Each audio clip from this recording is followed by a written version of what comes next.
জয় মা মনসা বন্ধুরা, আগামীকালকে 17 তারিখ শনিবার দিন পড়ছে আমার ঘরের বাৎসরিক মা মনসা দেবীর পুজো। এই উপলক্ষে আপনাদের সবার নিমন্ত্রণ রইল। এই উপলক্ষে আমি নিজের থেকে একটু হালকা সালকা ডেকোরেশন করছি, যে ডেকোরেশনগুলো আমি আপনারা দেখাইতেছিলাম। এই দেখুন আপনারা, আমার মেইন গেটের উপরে যেমন পিঙ্ক কালার একটা টিউবলাইট লাগাইছি, ঠিক তার অপোজিট পাশে দেখুন একটা ইমলি কালারের টিউবলাইট। আর এই দিকে গেলে আপনারা দেখতে পাইরা একটা রেড কালারের টিউবলাইট।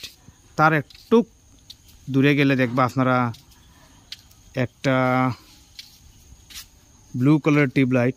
তারপরে আরেকটু দূরে গেলে আপনারা দেখতে পাইরা আমার গ্যারেজের ঘরের উপরে একটা গ্রিন কালারের টিউবলাইট। এখন আমি আপনারা দেখাইতে যাইমু আমার বাড়ির ভিতরটা।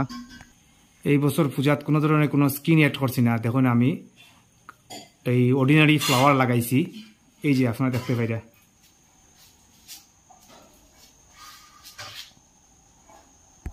পুরা বাড়িটাই আমি এইভাবে ফুলের মালা দিয়ে সাজাইছি। এই যে আমার মন্দির, এটাও দেখুন ফুলের মালা দিয়ে সাজানো।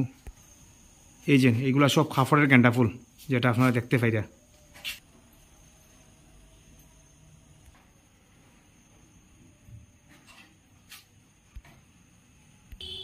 আর সব পরে এখন আমি দেখাইতে যেতাম আমার ঠাকুর মন্দিরের ভিতরের দৃশ্যটা। এখানেও আমি দেখুন প্লাস্টিকের ফুল দিয়ে ডেকোরেশন করছি এবার। আর এই যে আমার মা নতুন শাড়ি উড়ি ফুরিয়া কালকে পূজা লাগি রেডি তাই।